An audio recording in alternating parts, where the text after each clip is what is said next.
03年女生回村后不上班，过新年的一天 Relap。Hello，闺蜜们，早上好！今天是除夕啊，过得好快啊，一年年的，就是还没什么感觉呢，又过年了。给大家看一下我家的年货，特别多啊，哇，全都满了。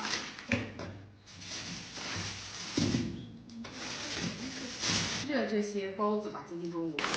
然后我又拿出来这个鸡米花还有雪花鸡柳给炸一下，只需要油温把筷子放进去冒泡就可以了，直接开炸。一般的话就是5分钟到10分钟左右，炸完之后晾凉，再过油过第2遍就可以了。OK， 一盘子是自己家的小酥肉，然后一盘是发的这种半成品，自己家做的小酥肉，然后还有发的半成品，真的是各有各的风味。自己家做的就是肉感比较多，然后发的这个雪花鸡柳就是感觉像花钱买的一样，就很好吃，很上头，吃起来嘎嘣脆。又炒了一个大烩的蔬菜，江江今天非常丰盛的午餐，江江，哈哈，吃饭啦！今天是除夕节，我感觉这个时间过得真的好快啊，仿佛我昨天好像刚上大学，怎么今天就已经毕业这么久了，然后又过年了。今天中午吃了还是挺多的，还给自己热了一个这种年豆包，可好吃。虽然说我还有1个月过生日，但是我的裙子已经到了，不到1个月过生日。这是我买的一个古着的裙子。说实话，我收到手我都快吓死了，我以为我拼多多上20块钱买的呢，其实是要乘以10倍，特别丑。好在最后跟店家说了一番，给我退了。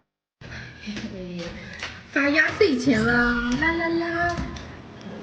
谢谢老爹。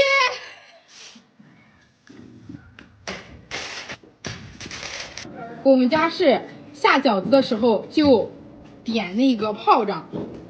我们这边吃年夜饭的话是挺早的，就是4、5点就要吃掉，然后下饺子的时候还要放鞭炮，而且我们就是只有我家还有我们这个庄上，反正吃年夜饭的话只有水饺，没有别的。今天晚上放这么多花。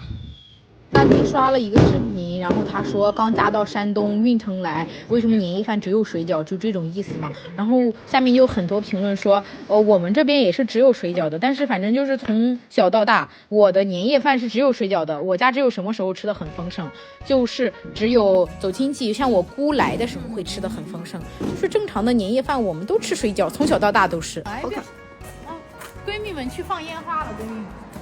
OK 啊，现在给大家沉浸式欣赏一下我放的这几种烟花吧，其实都挺好看的。